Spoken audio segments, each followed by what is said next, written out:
విపరీత మనస్తత్వం అంటే మనం ఎన్ని ప్రశ్నలు వేసినా, ప్రతిపక్షాలు అడిగినా, పత్రికలు అడిగినా, ప్రజా సంఘాలు అడిగినా, కుల సంఘాలు అడిగినా, హేతువాదులు అడిగినా, న్యాయవాదులు అడిగినా, ఎవరు అడిగినా కూడా సమాధానం చెప్పరు. ఆయన సమాధానం చెప్పకుండా మౌనంగా ఉంటారు. ఆయన మౌనంగా ఉంటే ఆ ప్రశ్నలు అర్ధాంగీకారమా, ఆయన ఒప్పుకున్నట్ట, లేకుంటే ఆయన దగ్గర సమాధానం లేనట్ట? ముఖ్యమంత్రి గారి మనస్తత్వం విపరీత మనస్తత్వం అని రాష్ట్ర ప్రజలకు నేను తెలియజేస్తున్నా. కాదు అని ఆయన కానీ, ఆయన అనుయాయులు కానీ, ఆయన అంతేవాసులు కానీ ఎవరైనా చెప్పాలంటే చర్చకు మేము సిద్ధం. అది అతని మీద 11 ఛార్జ్షీట్లు వేశారండి సిబిఐ. 43,000 కోట్ల రూపాయలు తన తండ్రి ముఖ్యమంత్రిత్వాన్ని అడ్డు పెట్టుకొని కొట్టేశారన్నారండి CBI. That is on record. 11 ఛార్జ్షీట్లు కూడా సిబిఐ కోర్టులో వేశారు. సిబిఐ కోర్టు పరిగణలోకి తీసుకుంది. అన్నిటికీ కూడా క్యాలెండర్ నంబర్ ఇచ్చారు.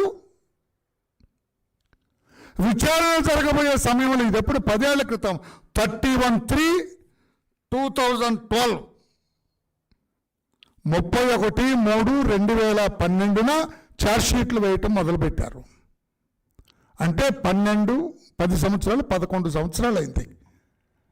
జగన్మోహన్ రెడ్డి గారి మీద ఛార్జ్షీట్లు వేసి 11 సంవత్సరాలు అయింది.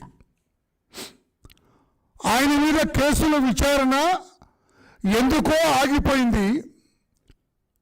ఎందుకు ఆగిపోయింది అనేది ఇప్పుడు సుప్రీంకోర్టులో విచారణ జరుగుతుంది. అందులోకి నేను వెళ్ళను, సబ్జుడిస్ అవుతుంది కనుక.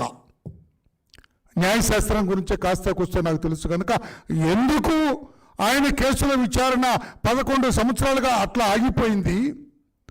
Who stayed this? Is it a legal stay or illegal stay? ఇదంతా కూడా సుప్రీంకోర్టులో ఆ కేసులో తెలుస్తారు కనుక అందులోకి నేను వెళ్ళను. At the same time enforcement directorate కూడా 5 కేసులు రిజిస్టర్ చేశారు. 5 కేసుల్లో కూడా ఛార్జ్షీట్లు వేశారు. 2,000 కోట్ల రూపాయల పైచిలకు ఆస్తులు స్వాధీనపరుచుకున్నారు జగన్మోహన్ రెడ్డి గారి ఆయన కో accused, connecting him as N accused for the offence. ఈ నేరానికి సంబంధించి, ఇతను చేసిన తప్పులకు సంబంధించి దాదాపు 2,000 కోట్ల పైచిలకు ఆస్తులు, ఆ లిస్టు కూడా ఉన్నది. ఏ ఆస్తులు లిస్టు కూడా నా దగ్గర ఉంది, సీజ్ చేసింది. ఇవన్నీ రాష్ట్ర ప్రజలకు వివరంగా చెప్పాల్సిన అవసరం లేదు, మీకు కూడా తెలుసు. నేను ఎందుకు ఈ రోజున ప్రెస్ ముందుకు వచ్చానంటే, 8 ఎకరాల పొలం బిట్లుగా 10 సెంట్లు 15 సెంట్లు చేస్తే, టోటల్ చేస్తే 8 ఎకరాల పొలం అన్యాయక్రాంతం చేశాడని జార్ఖండ్ సీఎం హేమంత్ సోరెన్ గారిని నిన్న ఎన్ఫోర్స్మెంట్ డైరెక్టరేట్ అరెస్ట్ చేశారు. అతను ముఖ్యమంత్రిగా ఉండగా, ముఖ్యమంత్రి పదవిలో ఉండగా అరెస్ట్ చేశారు. అప్పుడప్పుడు అతనితో రాజీనామా చేయించారు, సెంట్రల్ జైలుకి పంపించారు. I appreciate the action of Enforcement Directorate. Excellent action.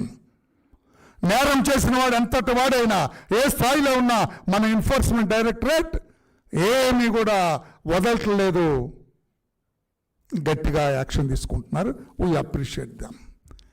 At the same time మా ముఖ్యమంత్రి గారి వైపు కూడా ఒకసారి చూడండి అని ఎన్ఫోర్స్మెంట్ డైరెక్టరేట్ని కోరుతూ ఉన్నాను నేను. ఇక్కడ జగన్మోహన్ రెడ్డి గారు అని ఒక ఆయన ఉన్నారు, ఆంధ్రప్రదేశ్ రాష్ట్ర ముఖ్యమంత్రిగా. 4 సంవత్సరాల 10 నెలలుగా ఆయన ముఖ్యమంత్రిగా పనిచేస్తూ ఉన్నారు. అంతకుముందు ప్రతిపక్ష నాయకుడిగా ఉన్నాడు ఆయన.